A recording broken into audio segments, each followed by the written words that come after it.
Kesihatan Negeri Pahang menyasarkan 757,374 individu menerima dos penggalak bagi membendung wabak COVID-19. Perinciannya langsung ke Pahang bersama Atirah Suah. Silakan Atirah. Terima kasih Azam. 757,374 individu di Pahang disasar sebagai penerima dos penggalak vaksin COVID-19. Pengarah Jabatan Kesihatan Negeri Pahang JKNP, Datuk Dr. Nur Azimi Yunus berkata, mereka terdiri daripada barisan hadapan, warga emas dan pesakit kronik yang dikenal pasti.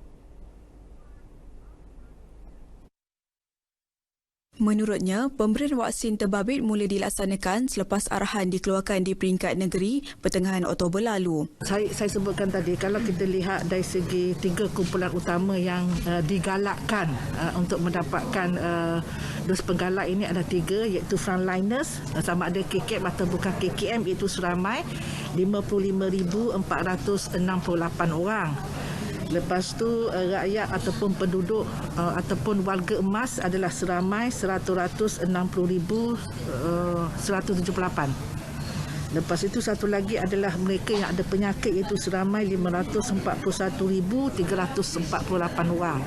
Setakat 7 November, 18,489 individu telah menerima suntikan penggalak.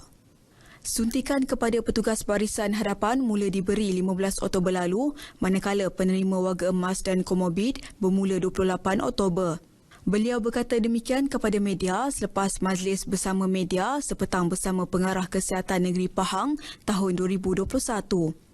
Katanya mereka yang layak akan menerima notifikasi melalui aplikasi MySejahtera. Beliau dalam pada itu berharap lebih ramai individu yang tersenarai akan mendapat suntikan dalam masa terdekat. 33 jambatan di bawah Seksyen 6 laluan rel Pantai Timur ECRL yang bermula dari Paya Besar Kuantan ke Lancang Temenul bakal dibina dengan merentasi sungai terpanjang di Semenanjung Malaysia. Terkini jambatan sepanjang 2.3 km bermula dari Kampung Tengah dan berakhir di Kampung Tanjung Batu Temenul itu sedang dibina dan dijangka siap Disember 2023.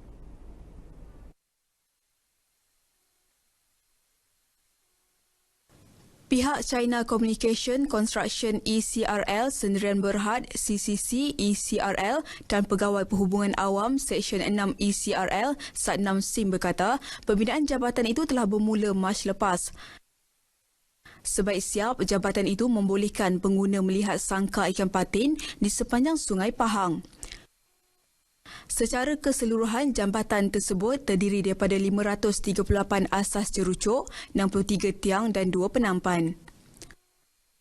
Yang ini lebih kurang 2.3 km daripada Kampung Tengah dia ke Kampung Butut, dia akan pergi ke Tanjung Batu lah.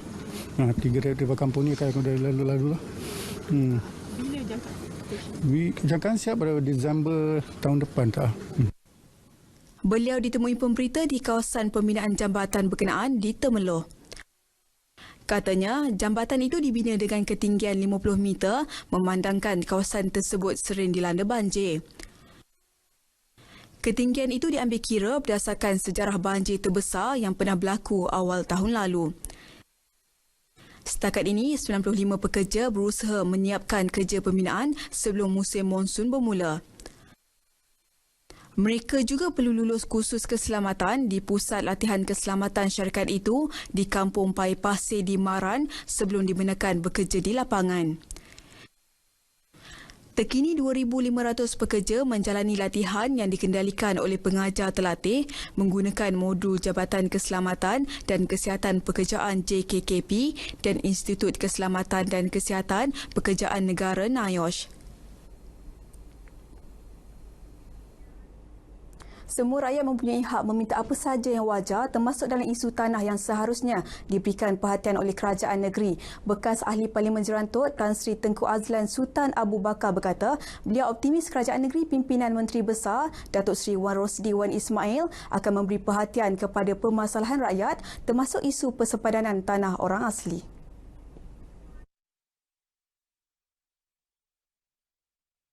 Katanya beliau dimaklumkan oleh Tok Batin di kampung orang asli Sungai Dua Bentong mengenai beberapa perkara melibatkan kerajaan negeri termasuk isu persepadanan tanah yang masih belum dirizab dan diwatakan.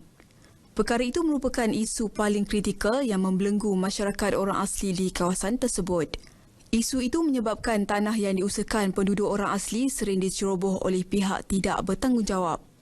Dalam masa terdekat ini saya akan juga berjumpa dengan Yang Makmumat Menteri Besar, akan saya ceritakan apakah kesempitan hidup bagi masyarakat di kawasan Sungai Dua ini.